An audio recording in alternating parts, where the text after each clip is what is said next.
What is the most no-skill weapon in the finals, and why is it the flamethrower? Okay, I actually have a good answer for this, and no, it is not the flamethrower. I know like 90% of you probably think that it is, so let's address that. The thing with the flamethrower is that even though you don't necessarily have to have the best aim, and it can be pretty overpowered in certain situations, it has very clear limitations. So it has a very limited range, a completely flat time to kill, fairly limited ammo, and it becomes completely ineffective if you're inside smoke. At a certain point, those limitations actually make it really ineffective. So once you hit like maybe high gold to plat, and you're playing against players who have actually mastered a kit and they know what they're doing, because of that flat time to kill, you're almost always going to lose duels.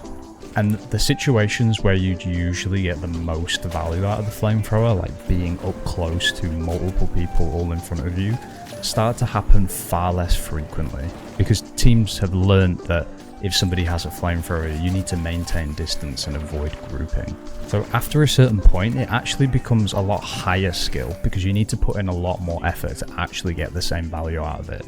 Now, compare that to the throwing knives. It's a weapon with infinite ammo, so you can just constantly apply pressure. If you miss your shots, it doesn't really matter, because you can just go again and again and again. And I mean, it can one-shot lights.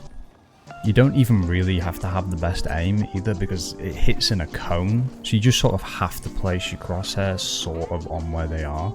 It takes all of the skill out of having to aim and any form of gunplay to create a playstyle that's more focused on movement and applying pressure.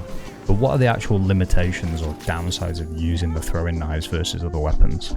Sure, it might not have the best range, but you have the right click that's more accurate and can hit people at further distances. It has extremely high damage and infinite ammo, and it lets you move around like crazy without any real penalty.